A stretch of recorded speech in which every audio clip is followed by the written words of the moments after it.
we're not going to we could sit here and be done with this in 5 minutes just by saying, oh, the Pied Piper, was a metaphor for death, and that's it, they just died of a disease, story over. And but that's not what we do here at the Walter Bosley channel. We explore the wild, the weird, things like that. So we're going to go with this hypothesis, and I'm going to lead you, I'm going to connect for you how I think it's possible that the Pied Piper story could be connected to Tartaria, of all things.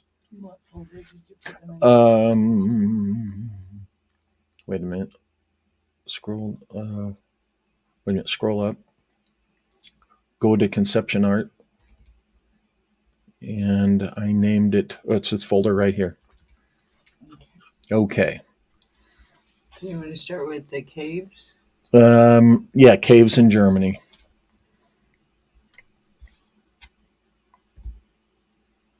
See this button here? Share screen. Okay.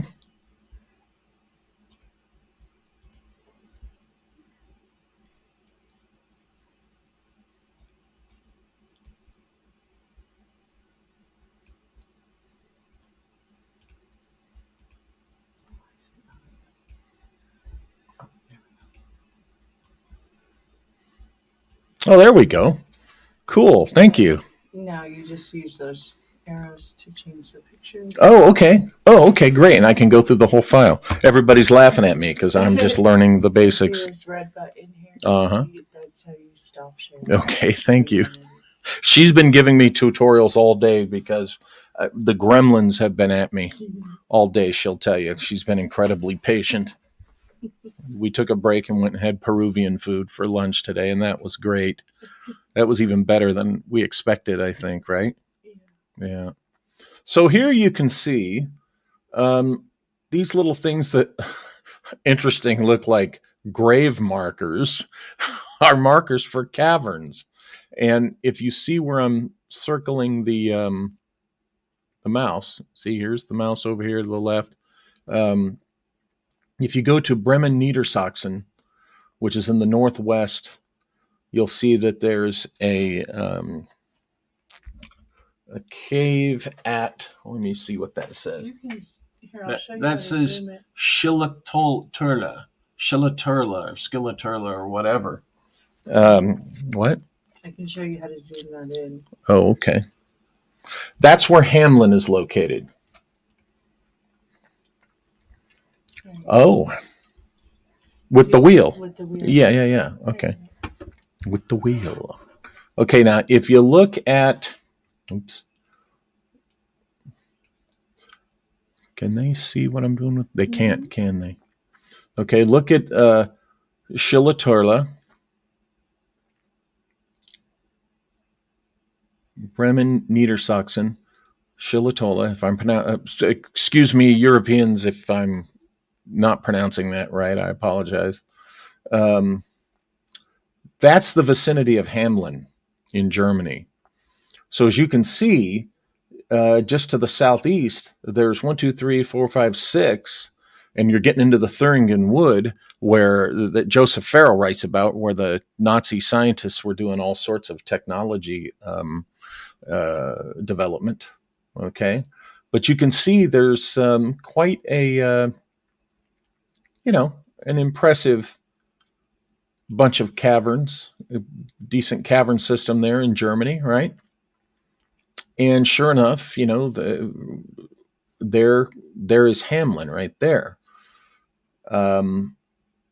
So I wondered, is the cavern really the most interesting part of the story? What's in the cavern? Is it Hollow Earth stuff that's in this? I got my notes here. Are there stories of missing people in national parks and caverns in Germany like there is in the United States? I think there are. I'm not intimately familiar with the details yet, but that led me, of course, to think about the missing 411 cases that David Paulides has just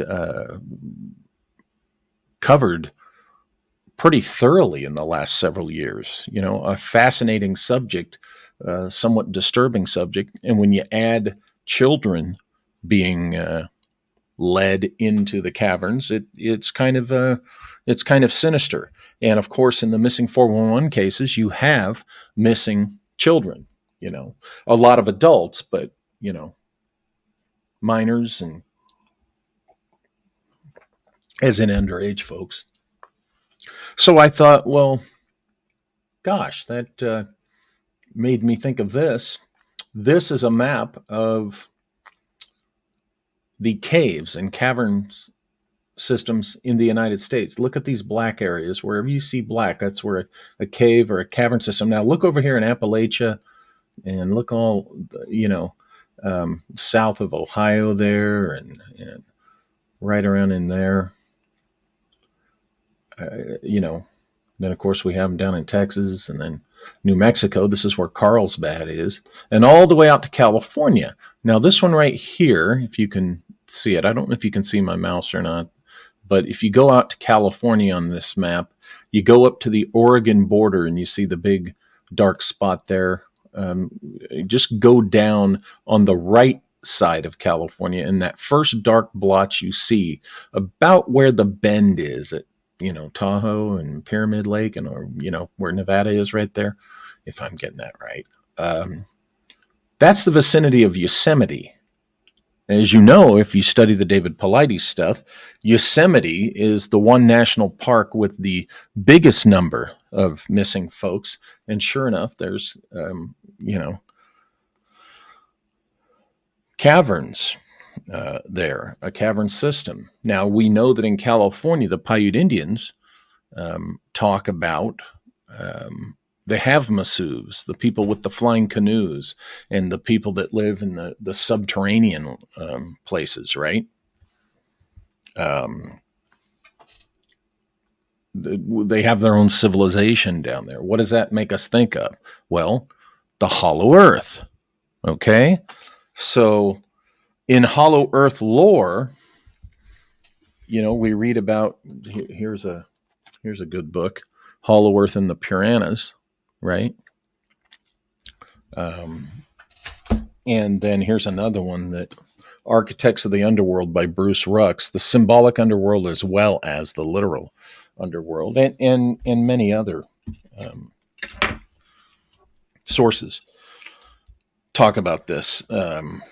Agartha, Shambhala, there's the, you know, there are paradisical civilizations, cities, places down inside the Hollow Earth, and then there's the bad places. Particularly if you read, you know, T. Ilian's In Darkest Tibet, he talks about a place of black magic and cannibals that is a subterranean city, and so that puts a new spin on the Pied Piper story, I think, because you're thinking of, okay, in the Hollow Earth, you've got the fairy lore mix in there too, and we'll get to that. But who is under our feet? Who's living inside the planet, sharing this world with us?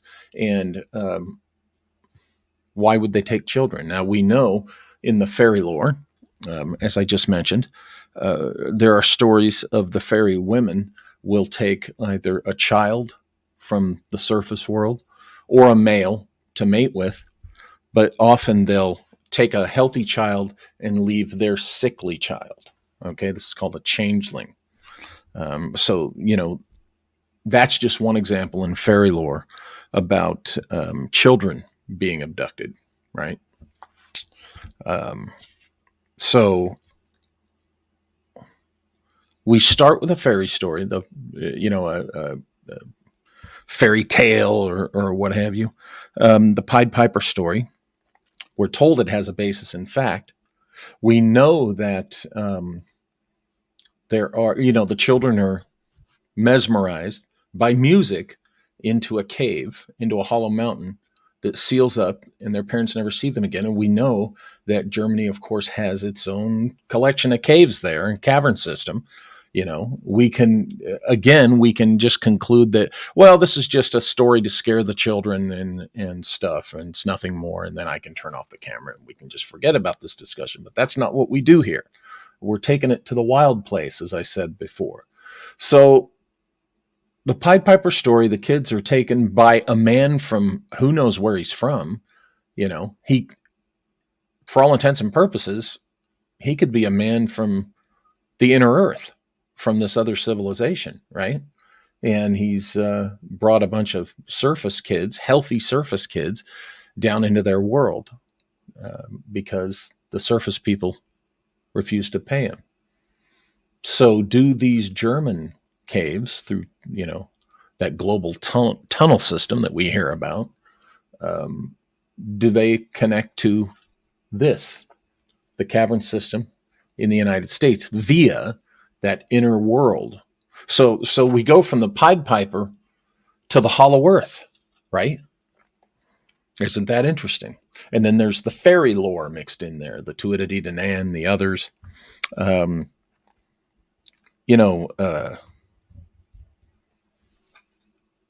Also the caverns here. If you've seen David Paulides' Missing 411 cluster map, which maps out the clusters of missing people, literally, right? The bigger the cluster, the more people who are missing. And it eerily corresponds to this map right here that you're looking at. Okay, that's disturbing, even in a most practical materialist manner, because it suggests that perhaps all these missing people are falling into this cavern system or getting lost and they can't get out. And when you think how scary that would be for a child, scary enough for an adult, but for a child, it would just be a nightmare. But it does correspond to this map of caverns. And by the way, there's great correspondence between this map, the Paulides map, the Scott Wolter map of potential Templar vaults, and the Secherie map, which I've had for decades now. Very interesting. Very interesting that Pied Piper suggests Hollow Earth lore to us. So then, when I was thinking about that, weird stuff associated with caves and the subterranean world and children, naturally, I thought of this. Some of you will recognize this artwork. This is just one panel of work done by a man named Henry Darger. What you're looking at is a view of the underworld. And these little girls here, these children, are what Henry Darger called the Vivian girls. There were 7 of them. And they were these little androgynous children. This is in Henry Darger's stuff. I'm not making this up. And they go on this adventure in the subterranean world.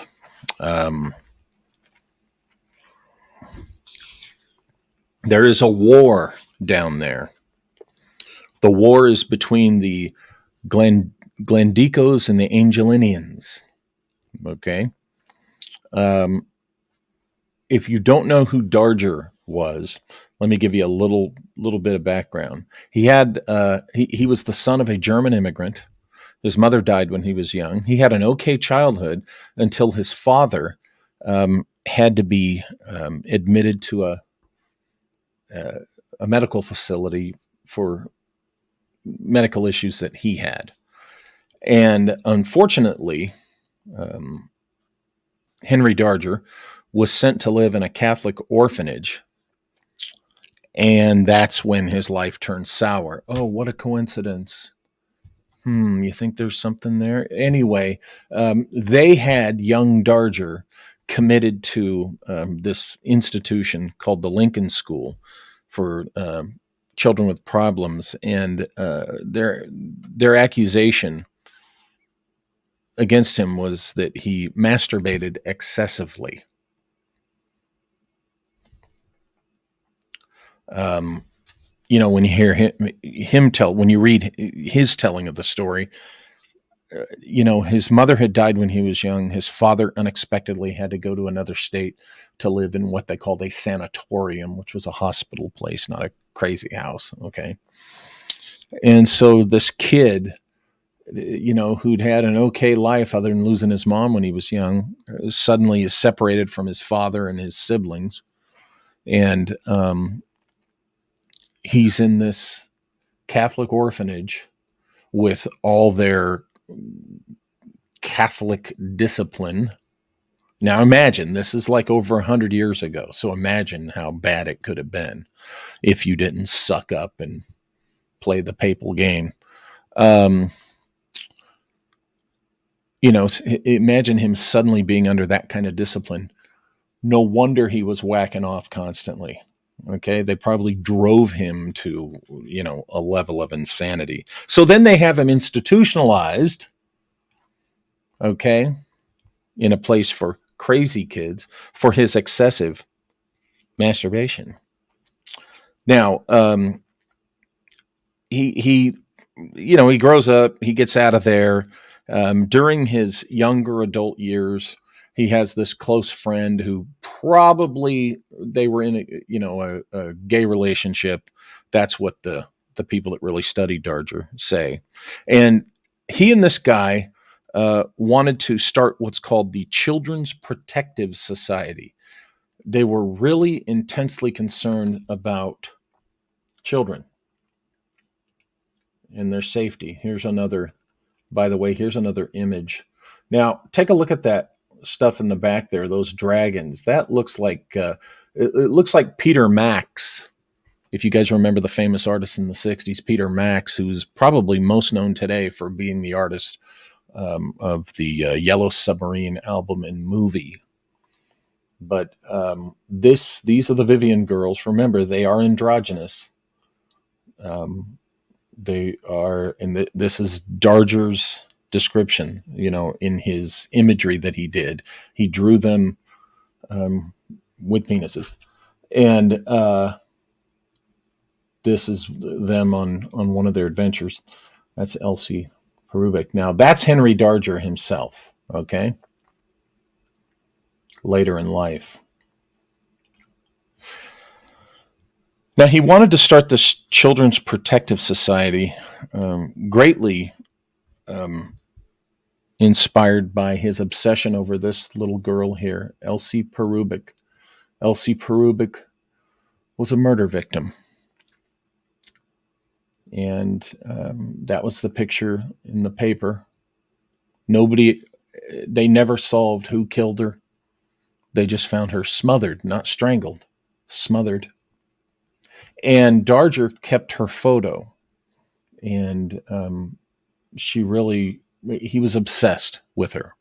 Now, as a criminal investigator myself, my first question when I read this and saw the documentaries on him, I wondered, okay, did he kill her? And others have asked that question. Did Darger murder this little girl and then, live with his guilt the rest of his life? We don't know. We'll never know because nobody knows exactly who killed little Elsie Perubic. It's a haunting photo. But again, here we have an image from Darger's legendary is an understatement. Let me tell you about this epic book that Darger wrote. He was 43 years old when I think he started writing it. It's titled In the Realms of the Unreal. And it is 15,145 pages. Much of it, these illustrations. There is some text, but much of it is these illustrations. Shades of Delshow, right? And this is one of those illustrations. This, of course, is another. But here they are in this subterranean realm, Look at these weird creatures. There's Mr. Darger himself. Let's see what the next one is. Okay, this is the Pied Piper. Sorry, I kind of had these things out of order. This is obviously somebody did the painting depicting the Pied Piper as a metaphor for death. And these are not children; these are adults. But look at death, using music and enchantment to march people to their to this open mouth lion. This is a cavern, essentially. Okay, is this their doom? Is he marching them to hell, to their judgment? It depends on your view of that. This, I think, is, if I think I've got this right, I think this is one of those cavern entrances in Germany. I couldn't pinpoint where exactly this was. If this could have been involved with, the origin of the Pied Piper story. Oh, and I think that's all the images I have. So I guess I went at it a little backwards. But there's Darger. There's Elsie. Let's get back to this. See, they're strange creatures. Big, giant reptilian dragon thing here. And you could do a whole series of shows on Darger and his psychology, but that's not, what my intention is here. I just wanted to introduce you to Darger in case you didn't know anything about him. But my question is, how did Darger know?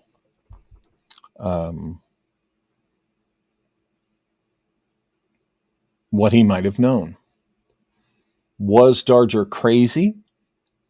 Or did he become aware of a subterranean world? Was he aware of Hollow Earth lore?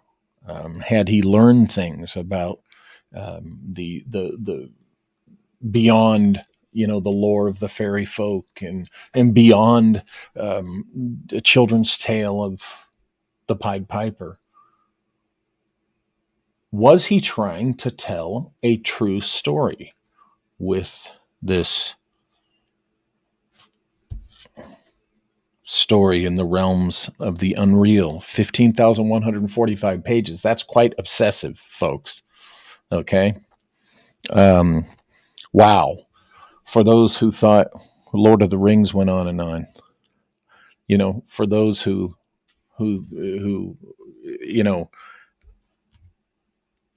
you know what I mean. I mean, imagine 15,145 pages, most of them illustrations, paintings, and things like that. Is this a clue of somebody who learned some secret about our world? Did he learn some secret about the story of the Pied Piper? Did he know something about what is the reason people are missing in the national parks, or the children go missing? And that image, you see this here, you've got a dark underworld with dragons, right? Then you have this, death, marching people into this underworld. Well, I thought, gosh, let's look at underworld lore. There's Hades, right? Then there's the phrase, the name, the place name, Tartarus. Tartarus is a word for the underworld. It's in ancient Greek mythology. Okay, you can find it. And wow, the underworld, lost children, lost people, caves, a war between two civilizations that we don't know about on the surface of the earth. Is it a war going on in the hollow earth? Who are these civilizations? What are they? Oh, in a place that the Greeks referred to as Tartarus, Could these civilizations be the source or the fate or ultimate destination of what people are calling Tartaria? Think, imagine if there was this civilization. I talk about it, a lot of other people talk about it, a civilization that has disappeared from us. Okay, where did it go? Well, just like, people ask, where did the Maya go? Where did the Hohokam go? We have these stories of people who were surface dwellers who disappeared. And we've heard stories of some that went underground. Well, in our times, if you've read my book, Shimmering Light, the one where I investigate my dad's story, I don't have it up there, I'm sorry. My dad's story of an advanced technological civilization living inside the earth.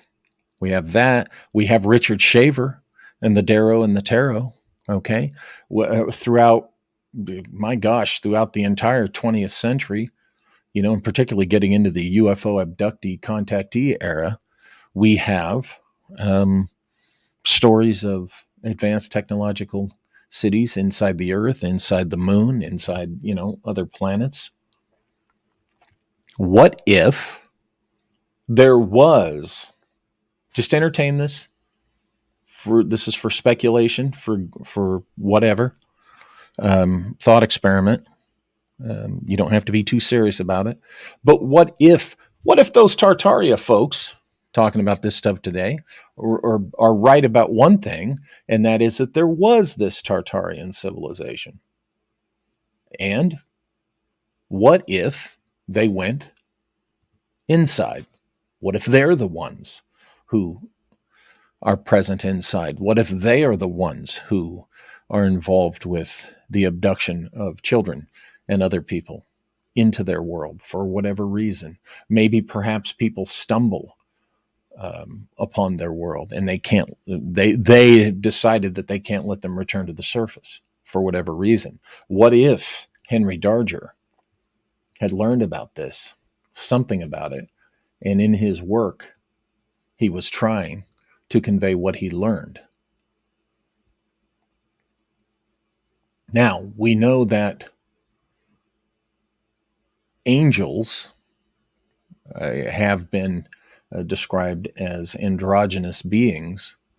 Are the Vivian girls representative of angels? There's 7 of them. Are they the Pleiadian sisters? People have analyzed Darger a lot, and you can go read about him. Go look at the documentary that was made, look him up, read all these analyses yourself. But clearly we have the 7 number. We have these androgynous children, all sorts of mental stuff going on up there. I'm not saying crazy mental stuff. I'm just saying there's a lot there to unpack, right? But what if this weird world, what if this conflict between the Glandicos against the Angelinians, okay, what if that's a real conflict going on between, at that time, 2 factions of a civilization in the Hollow Earth? What if, right? So could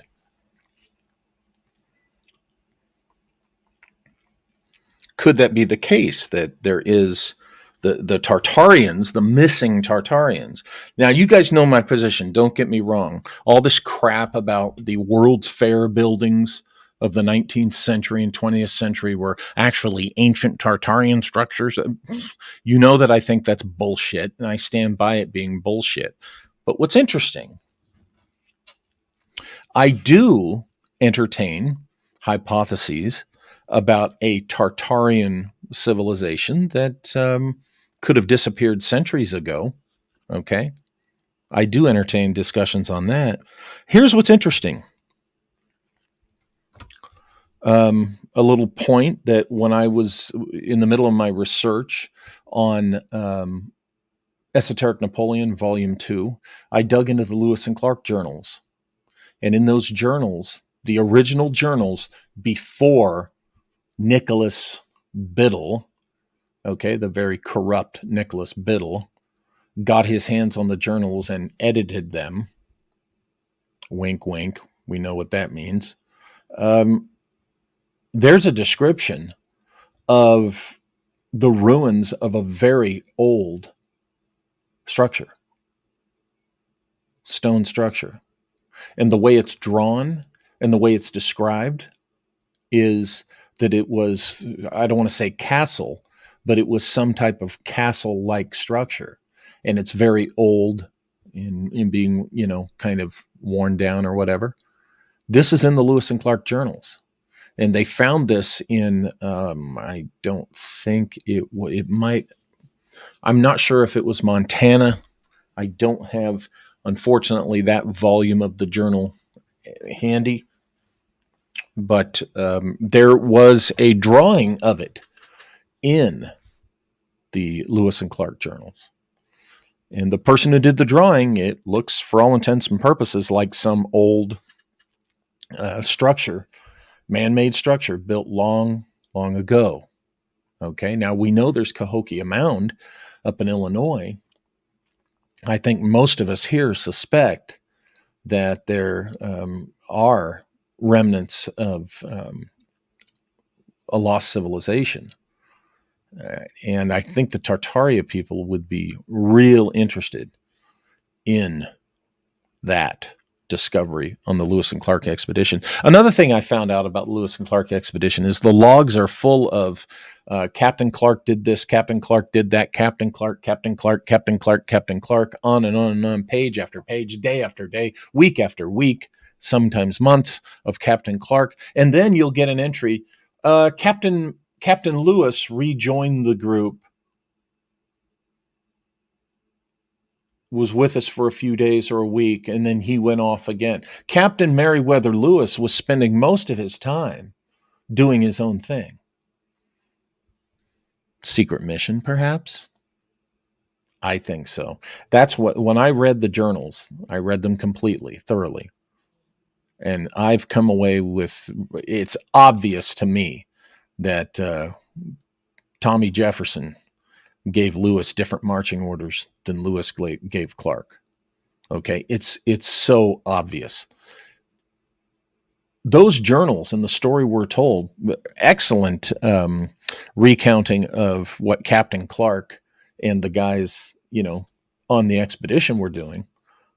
It doesn't tell us crap about what Meriwether Lewis was really doing. And then Meriwether Lewis goes and gets dead under very questionable circumstances later on the Natchez Trail. I think I got that book right here somewhere. The murder of Meriwether Lewis. I have that here. No, I've got it at home. This is the office. I've got that at home. Sorry about that. Or I'd share some of that with you. But so here we have, at least in the Lewis and Clark journals, another example of a lost civilization, potentially, between Cahokia and between the, oh my gosh, that site that's accredited to being a Hohokam site in the Southwest. But, there's other places. There's the giant arrowhead here in San Bernardino. There's the stone walls up in Northern California that our friend Olaf Phillips, has researched and stuff. There's the legends of California having been an ancient kingdom, right? Of the Amazonian queen. Okay. And there in Lewis and Clark, in the logs, you have recorded the discovery and a drawing of it. So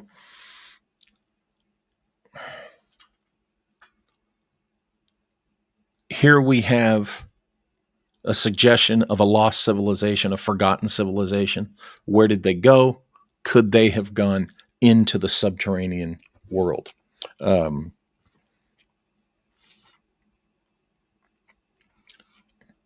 And could they be the ones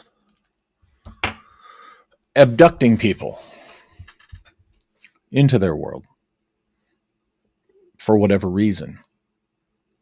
I don't know. I do not know the answer to that question exactly. All I know is that this is where thinking about the Pied Piper led. Okay, so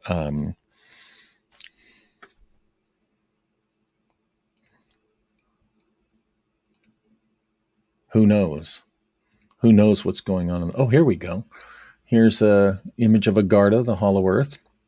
Here we have a very old image. My understanding, when I found this is supposed to be an early image of Kokopelli, the Native American Kokopelli or Kokopilau.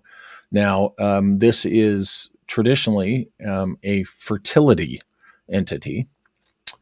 And yeah, that's a schwanger right there. There's the flute. And this being also uses music to enchant. Okay. Now, the name comes from Kokabel. Kokabel is one of the fallen angels mentioned in the book of Enoch. Remember the Watchers? Kokabel, Kokopelli. Yeah. So why and how the Kokopelli figure ended up looking like a manted, with a big knobber, and the hump on the back like a turtle shell or whatever.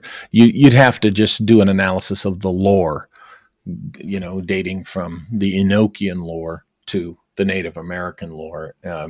I've done it once a while back, and you see the thread, you see the connection in the themes and stuff. But I would say that this Kokopelli figure represents something that shares this world with us.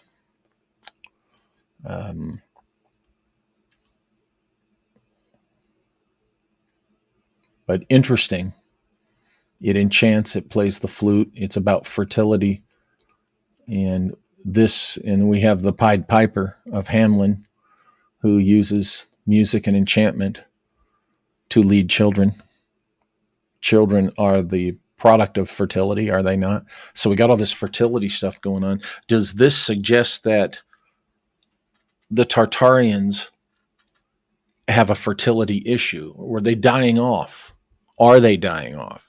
Are they abducting people for that purpose, for breeding? We hear the horror stories in UFO land about contactees and abductees being used for sexual purposes. Could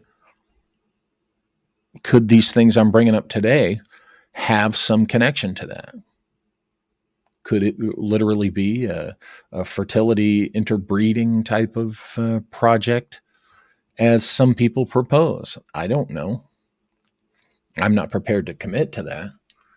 But I find all these things, I find it interesting that you can, through pulling the threads, get from the Pied Piper to Tartaria, and Tartaria by way of Tartarus. Okay? I have to wonder that there's such a linguistic proximity there, right? Etymological proximity between Tartarus and Tartaria. And Tartarus being the underworld or the land of the dead. Could Tartaria be a place, where the dead live? Could that be the when Odysseus goes down into the underworld and digs that pit and they all come from the darkness? Were they coming from whatever Tartaria really is? I don't know. I'm sharing these questions with you. These are the threads that I pulled, and these are the questions that I'm left with. Okay. I haven't written a book about this.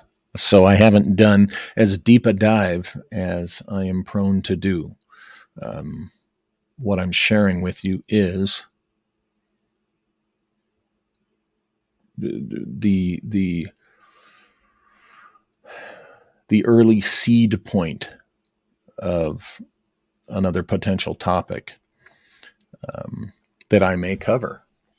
I don't know. I don't know. Have I stumbled onto connections that maybe others have seen that I haven't seen? I certainly haven't seen these connections before, but I do look at things linguistically, etymologically. I look at things syncretically. When you step back and look at the world's lore and mythology in these stories, you do see common themes. You see what connects them.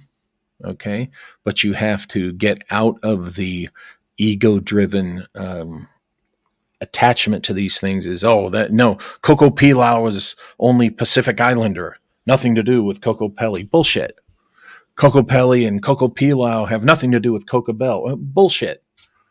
Okay, study linguistics, study etymology.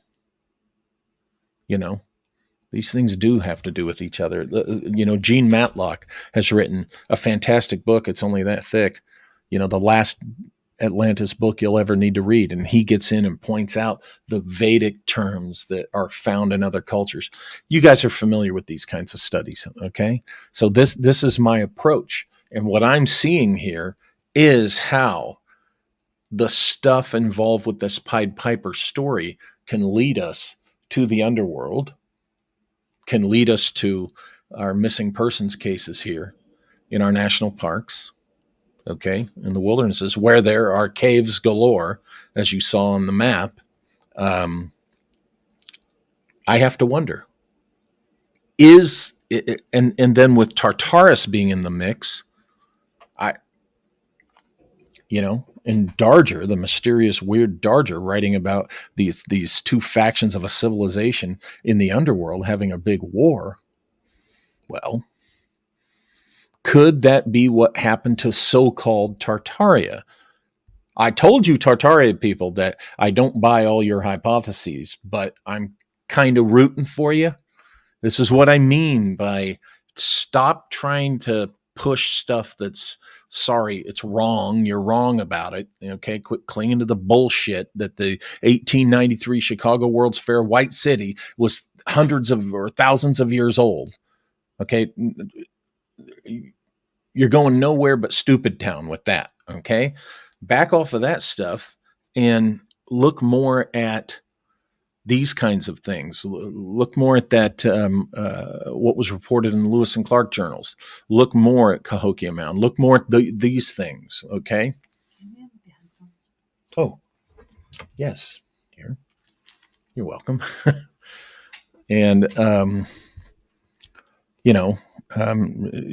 I think you'll be on a right track because I do think that there's something there with the general idea. And this might be something to look at. I don't know. But I came on here today wanting to just share with you my experience of thread pulling. Okay. This is what it's like to be in the phase of thread pulling. Now, you pull threads, and if they go to a dead end, then it's like, okay, that went nowhere. I'm not going to waste time with that anymore. But this thread over here went somewhere. Okay. This is one of the many ways you have to, trying to get to the truth. Okay. Because, you're looking for what is substantiated, what is backed up by evidence. Okay. Anyway, wow. I've been blabbing for almost an hour. And so I think it's time I go to the live chat for questions. We have a good turnout. I want to thank all of you. And thank you all for being very patient. And yeah, I'm a little off today. For those of you who are new, have never been here, the people in the live chat will tell you I'm usually of a different energy, a different attitude. I just had a very frustrating day bringing this topic to the show. It's been weird. Okay, there's been like little glitches, and Malia's been incredibly patient. I can be a very superstitious person, and thinking, okay, who doesn't want me to talk about this? All that's going to do is make me talk about it louder and more. So yeah, so I'm having a bit of an off day. For those of you who are new, um, go check the other episodes. You'll see. But I thought this was an interesting enough topic to share with you today and kind of get started, because I will revisit this. Definitely, I'm going to revisit this. So, folks, let's go to questions, and please stay on topic if you don't mind. And please, if you want me to acknowledge your comment or answer your question, it must be in all capital letters. Are you listening to me, folks, in the live chat? All capital letters. So, let's see.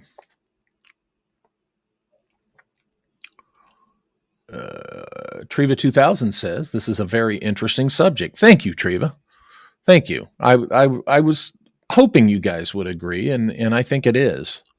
I think I've thrown enough at you to jump in anywhere and do some searching yourself. And particularly with Darger, I've been fascinated with Darger.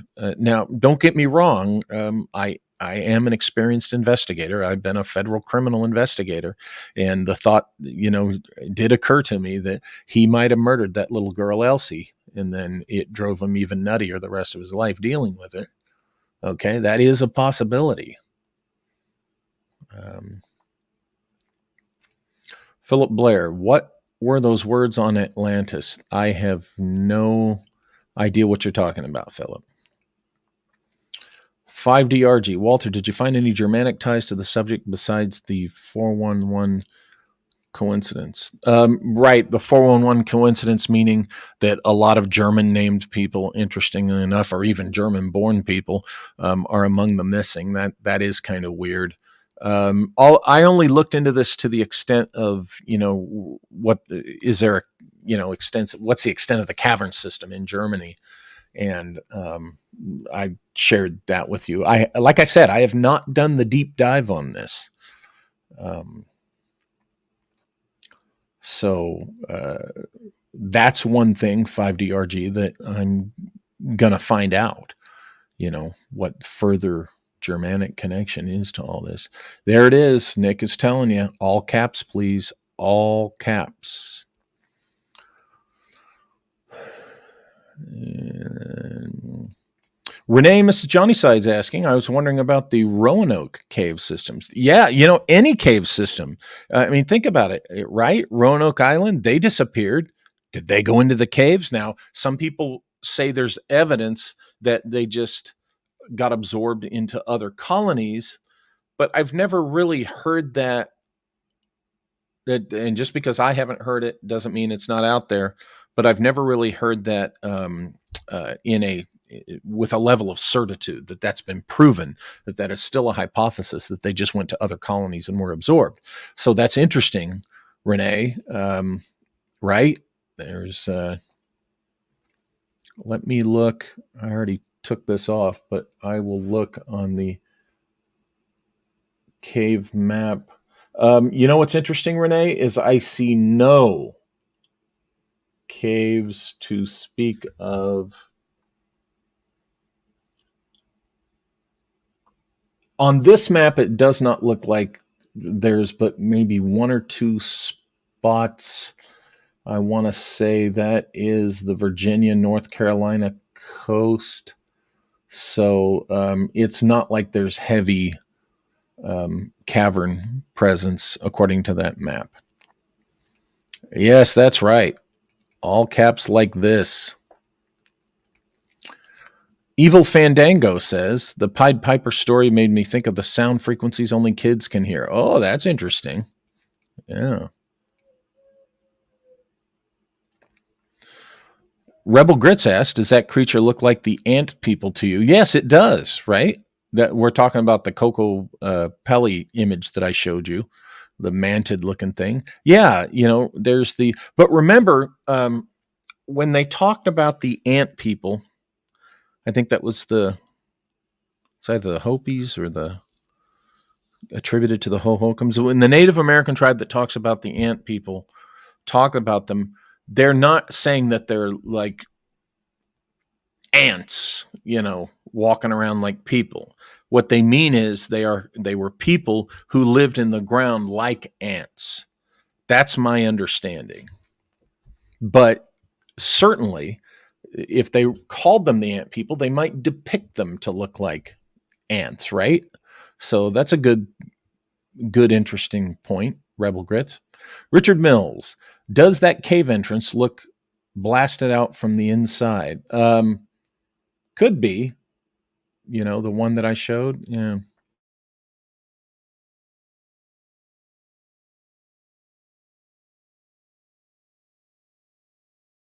Oh, for crying out loud. Oh, wow. Okay. Wait a minute. There we go. Ryan Perella asks, why do the buried young king and queen at Cahokia have radioactive signature on their teeth? I don't know how to answer that because I've never heard that before. That's really interesting if they do. Philip Blair asked, who did Lewis work with after he returned from the expedition? Did they have diaries? I'm not aware of that. He went into some political positions, but the most interesting thing that happened, we're having weird stuff going on. The most interesting thing is that he was clearly murdered. Gringo Fett says the Teutonic Order fought the Lithuanian Tartars. Yeah. I mean, we know there were Tartars, the Turkic-speaking peoples, through the north of Russia and all of that.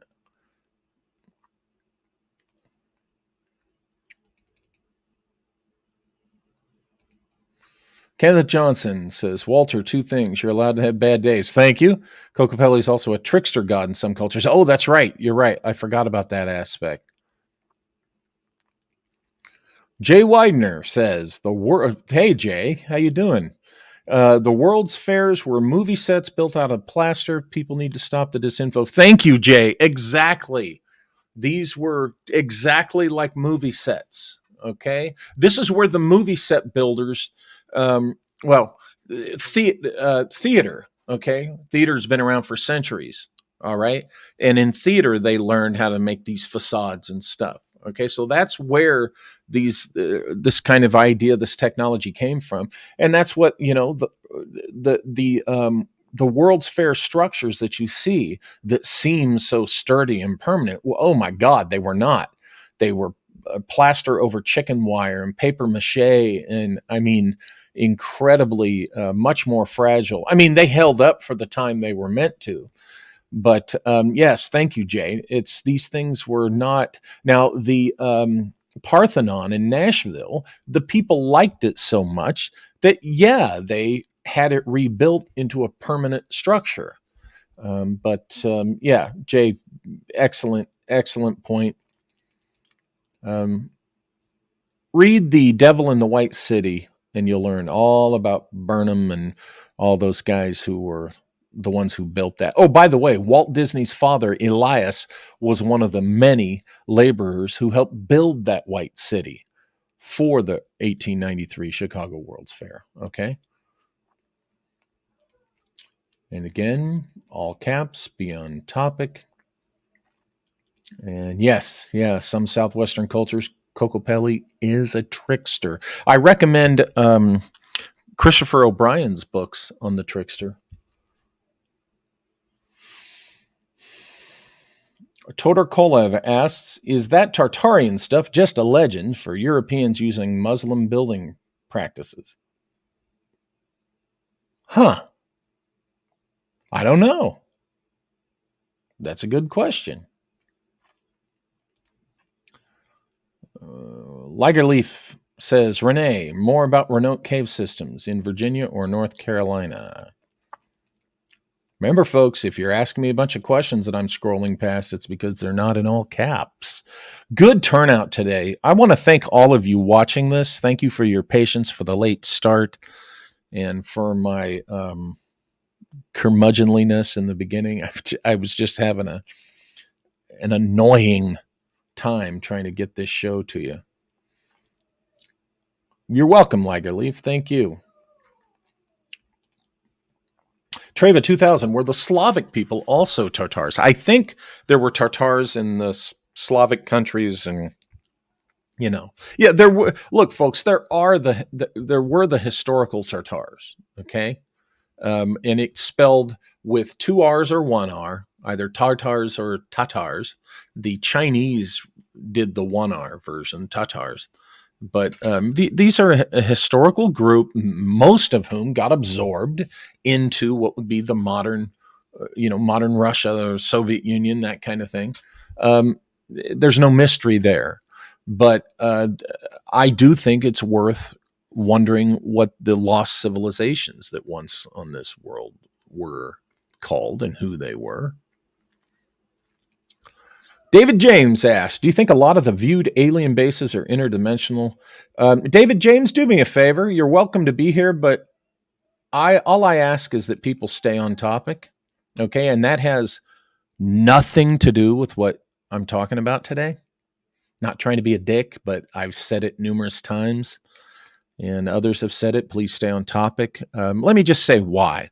And I'm not admonishing or trying to pick on anyone, but it's kind of rude when someone has talked for an hour on something and prepared notes and they're in that groove to ask, what that's saying is you have no respect for what's being talked about. That's kind of what it suggests. And I'm not saying that you don't have respect for what we're talking about, but, if there's no interest there, just kind of, wait till I'm talking about that on an episode. I will tell you this. I think a lot of the so-called viewed alien bases are a bunch of fucking bullshit. Okay. Ufology and all that world is full of liars who want to be part of the fun. Okay. So they make shit up.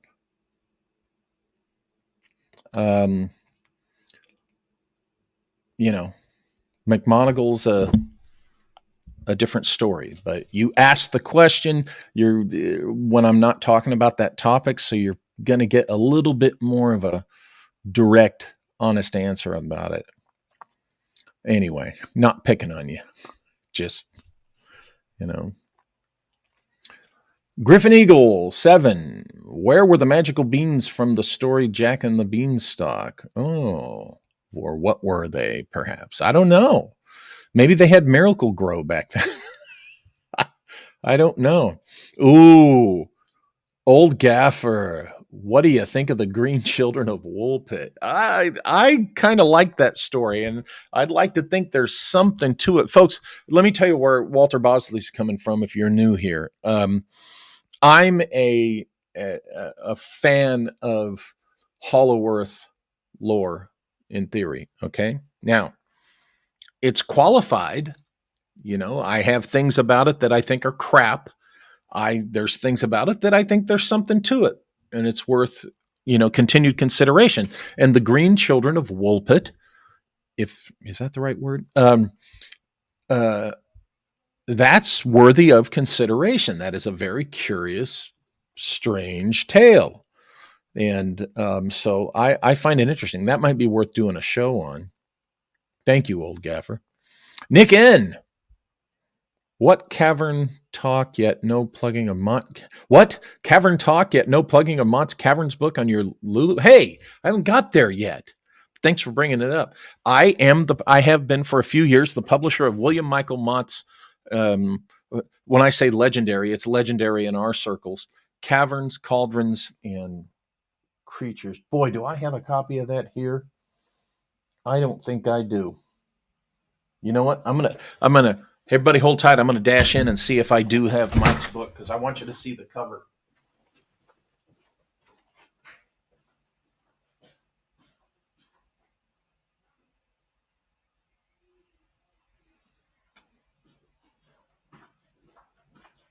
No, I don't have it here. I've got it at my home office.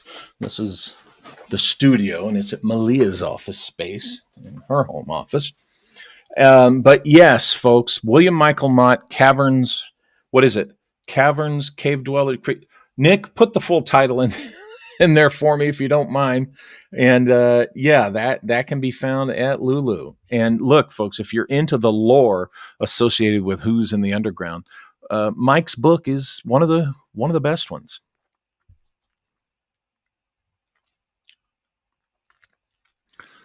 Mick Connolly asks, can you expand on the psychological warfare on angle on this topic? Okay. Yes. Now, do you mean Hollow Earth, people missing? Do you mean Tartaria? In general, the angle, psychological warfare angle on this is that it could all be BS, and it's meant to muddy the waters in a society's trust of their academic authorities. Okay, if you want to seed a target society with crazy thoughts and ideas, okay, to get them to say, oh, like not believing we landed on the moon. Now, I don't have a big issue with folks who say there were shenanigans about the Apollo moon landings, because I agree there were shenanigans. We were not told everything about everything they found and saw up there, I don't think. Were photos and images doctored? Yes. Yeah. The people who think we never went at all and it was all in a studio, I'm sorry, I disagree with that. Okay. But that's an example. Oh, by the way, did you guys know that the origin of the Apollo 11 moon landing hoax hypothesis started right here where I'm at in Redlands, California? It was started by a guy who was a student at University of Redlands back in the early 70s, I think, late 60s, early 70s. Anyway, he's the one credited with it. But there's an example. If you want a society to not believe in the achievements of its own nation, culture, society, or whatever, then what you do is you plant these ideas. Oh, you never went to the moon. Oh, we never went to the moon. You know, oh, the Earth is flat. That wow, that's one of the best moves that. I still think the flat Earth thing is a goof that American skeptic societies managed to get out there, and it took off like wildfire. And maybe someday they'll admit it. But yeah, so all of this kind of wild lore could be BS, could be used to negatively impact a society. Why? Because it engenders doubt about their own culture, their own nation's accomplishments. It engenders questioning, a citizenry questioning their own leaders. Not that we don't have reasons to. I mean, seriously, the only thing that the U.S. Congress voted unanimously on and could agree on, is that TikTok is a threat. Are you fucking kidding me? And then look at that shameful display they put on interrogating the head of TikTok, who's from Singapore. I mean, these congressmen made themselves look like the idiots that they are. Okay, but that's the kind of same type of thinking. Dropping those kinds of nutty ideas in Congress, for example. Oh, hey, TikTok is a national security threat. Okay, so that's kind of a microcosm of what we're talking here. You could totally do a mind screw psychological warfare just on Congress. But yeah, all of this in Tartaria, it's been shown that the Soviets were playing games with the perception of history with the whole Tartarian thing. It's shown that Soviet intelligence agents were involved in the creation and spreading of some of the Tartaria lore. Okay. So you have to take that into consideration. Will Kilgore asks, any good reading for Appalachian caves or fairy lore? Thanks for the awesome live. You're welcome. Thank you. Just look at Mott's book. And just kind of, these days do a search in a search engine and something will pop up. Tessa 1111 asks, did the gypsies absorb the Tartars? I think they may have. I think there probably is a connection there between the gypsies and the mysterious Tartars. Philip Blair, the young Thomas Jefferson played near a Native American mound that Native people made pilgrimages to. Would Jefferson's effort to understand these be part of Lewis's off the books exploring? Absolutely. Absolutely. I am convinced. Thomas Jefferson handpicked Meriwether Lewis a year before Lewis was instructed to, hire Clark and put together the expedition. He was hired as a personal assistant. He worked and lived at Monticello, Jefferson's home. Okay. He had free reign and access 24/7 for a year to the Library of Thomas Jefferson, which at the time was the largest personal library in the Americas, is my understanding, at least in North America, something like that. And Thomas Jefferson was very much a guy into the philosopher scientist type of stuff, plus material science as well. So, Jefferson, when you look at the details of that, absolutely, it is my belief, my contention, that Thomas Jefferson sent Meriwether Lewis on a secret mission embedded within the Lewis and Clark expedition. And there are Napoleonic connections to that. That's Johnny Side offering info to Leaf. 5DRG. Are the Lewis and Clark travels documented in a book? Yes, they are. The journals of Lewis and Clark. There are multiple editions. The one that we have, because Malia and I found them in this really cool old bookstore in Redondo Beach, Dave's or Dan's or something. What you need to do is find the original. Unfortunately, it was put out, edited, published, or whatever by Nicholas Biddle, who's a guy I don't trust. I mean, he was a man of the 19th century, but I see him as a villain. And he was the one that he lobbied for and got the position to edit and present the Lewis and Clark logs. And I think he was doing it for the oligarchy. I think that he just wanted to be the one to be able to read the actual journals kept. I also think that Lewis kept two books, as it were, right? The secret log, a secret journal that Jefferson likely saw, but not Biddle. But yeah, you can find these documented.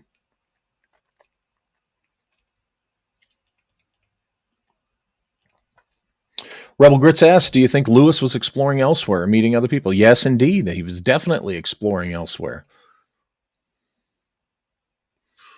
Oh, hey, David. It's a good enough excuse. No worries. No worries. I wasn't trying to be too much of an a-hole at you. So that's okay. Don't worry about it. It's the day I'm having. Nick N. with that title, Caverns, Cauldrons, and Concealed Creatures. It's a book that I published in my frame of mind today. I don't have it at the top of my head. Sorry. Griffin Eagle 7, Walter, the story of the boy and girl with the greenish skin that mysteriously turned up in 17th century England. Yeah, that was mentioned before. The Children of Woolpit.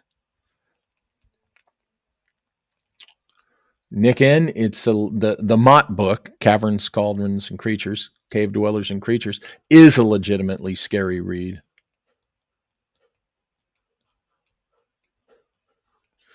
Scroll down.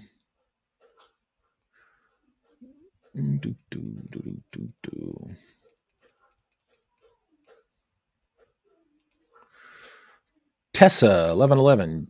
Jefferson worked with 5 tribes developing constitutional bill of rights. Yes, indeed he did.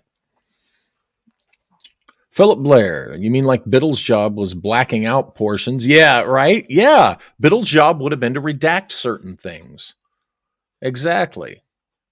But it's whom I think he was doing it for.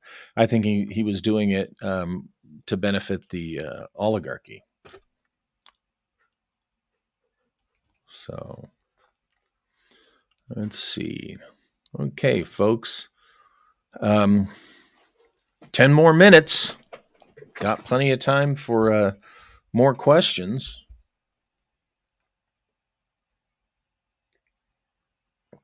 Let me reiterate some of the stuff I was saying. For those of you who are new and aren't familiar with me, welcome. Where I stand on Tartaria, I don't throw it all out. I don't disregard all of it. I do not throw out babies with bathwater. Okay. I said this to the Tartaria people multiple times. I'll say it again. You guys are on to something. It's just some of the things you're pushing and some of the roads you're going down and the threads you're pulling are just flat out silly. Okay. And to insist upon those, you're just going into a dead end. It's those among you in your research community who consider what I'm saying. I think, you'll be more fruitful ditching some of the nonsense stuff.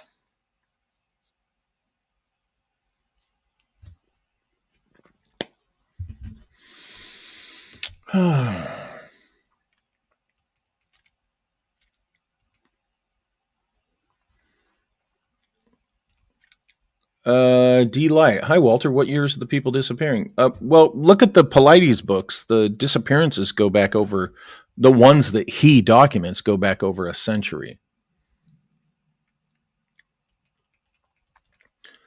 Paulio Savaggio, can anyone tell me does emergence theory have anything to do with what we're talking about today?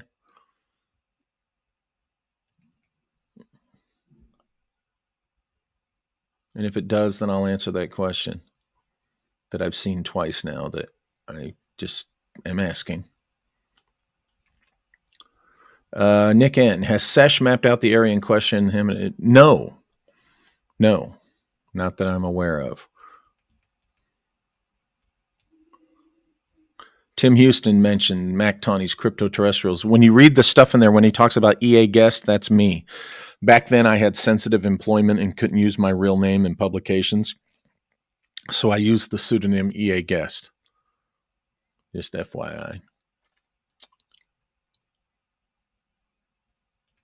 Nick of Time, book recommendations, The Secret History of Twin Peaks. Okay. Says it seems off topic, but trust me, it is connected to all these topics. Okay, that's fair. That's fair. Thank you, Nick of Time. Philip Blair, the Iroquois were also cannibals, and they kept doing that a lot longer than they claimed they stopped. I have my issues with the Iroquois nation. Okay, Aaron's Energy 313. Your question cannot be over 200 characters. If it's over 200 characters, it will not show up. Also, when you hit enter, if like 3 or 4 other people are hitting enter at the same time, it can bump it.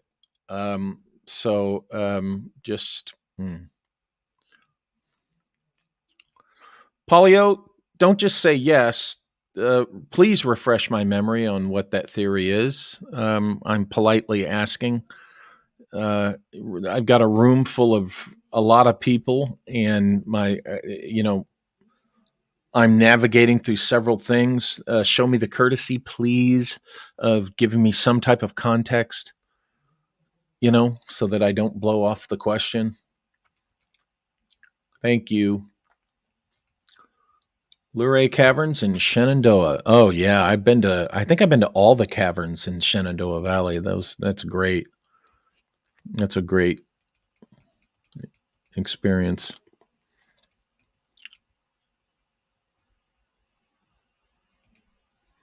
So anyway.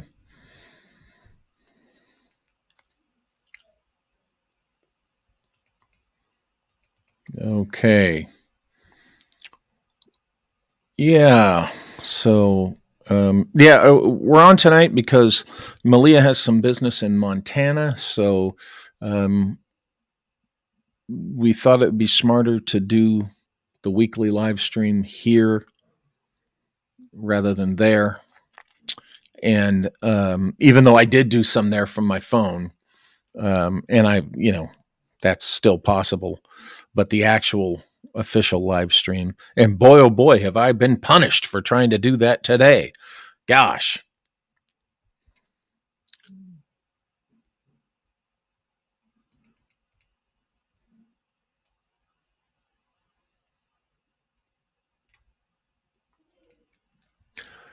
Polio Savaggio, it's about how multidimensional effects can affect our reality. Okay, I guess it does have something to do with today if we're talking about today's topic, if we're talking about um, the Tuatha De Danann, right? Because they're supposed to be multidimensional. And the cave entrances could be leading to another dimension entirely, folks. So, there you go. Thanks for elaborating, Polio. That helps me. Now I see. And now I can give you a somewhat semi-intelligent response. And that is that maybe the caves lead to other dimensions, not just the inside of this planet.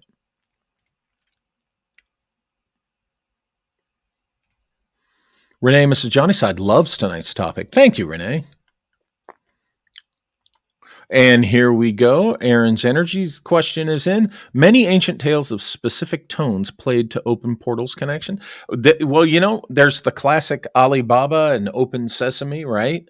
I mean, all joking aside, it's voice activated technology, right?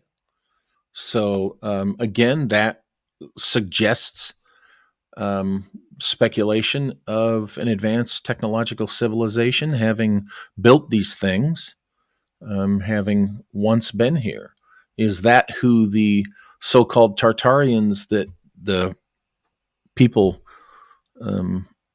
researching that, talking about that, is that who maybe, and were they of that lost Vedic civilization that we like to talk about, and Aaron's Energy 313, maybe even the flute that the so-called Pied Piper plays is the same technology, right?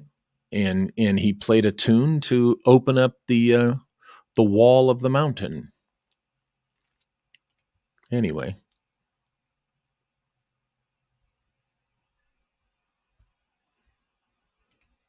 Yeah, I like that idea. Everybody watch Somewhere in Time and I'll give you a heads up. Exactly. Craig Freeman says that's the premise of John Carter. Exactly. He's in a cave and he transports across time and space to Barsoom, which is the ancient name for Mars, right? As we know. As we knew.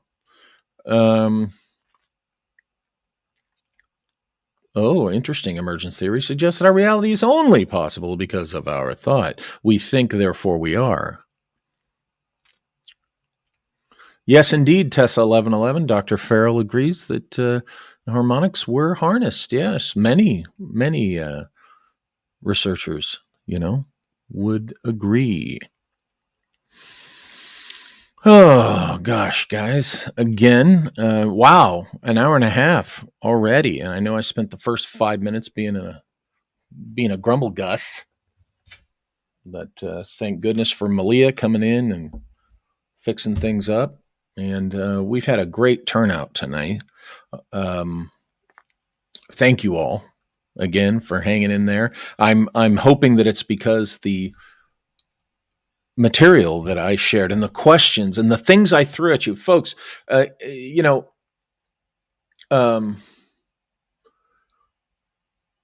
this is one of those shows that I just, it was a train of thought that I had this morning, pulled some threads, and I'm just sharing with you a train of thought.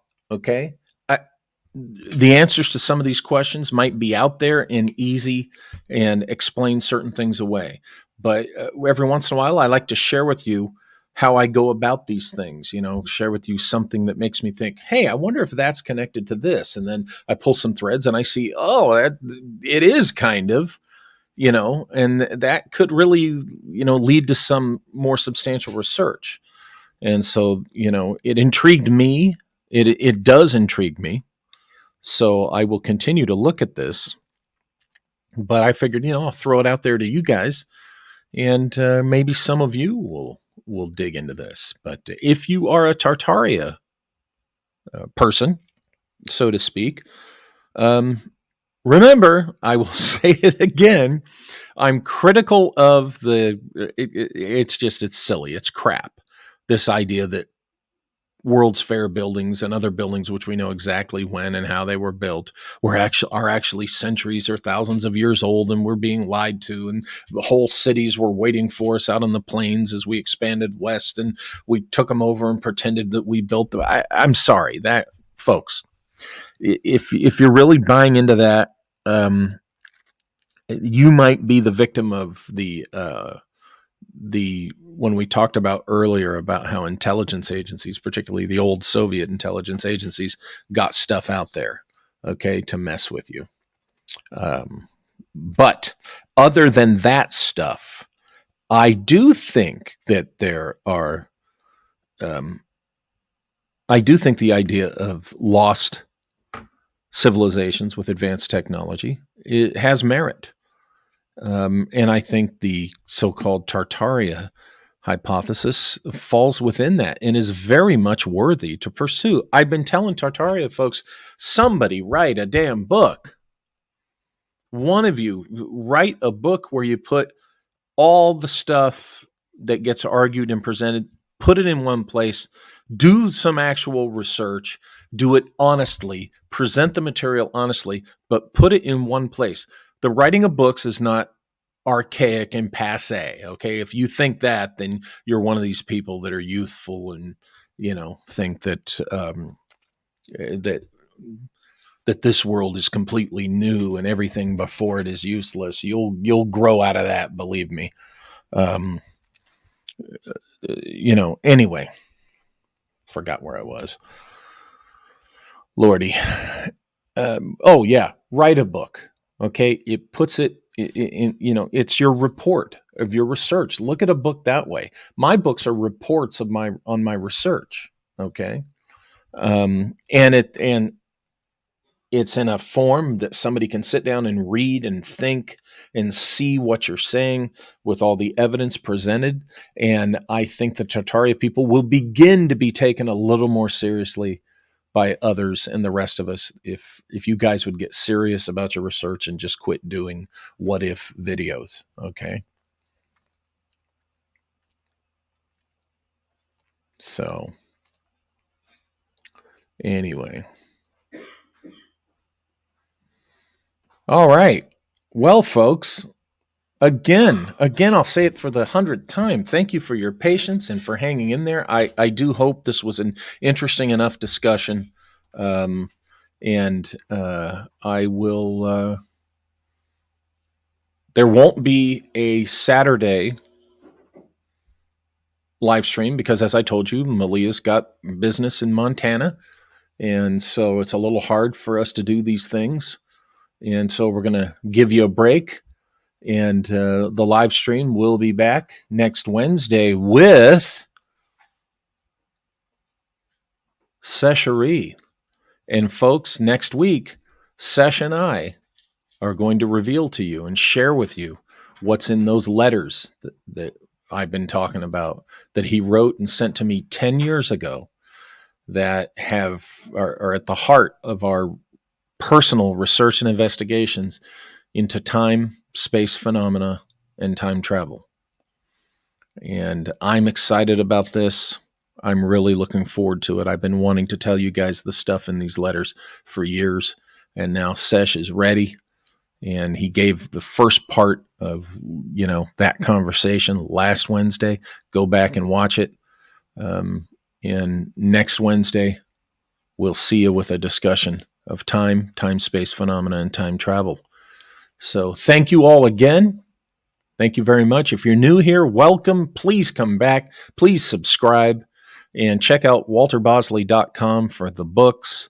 And good things are happening right now with the Empire of the Wheel TV show development. I'll say that. Things are picking up speed. I'm still not rich. You don't get rich till, down the road, but it's happening. It's happening. So anyway, thanks a lot, folks. And we'll see you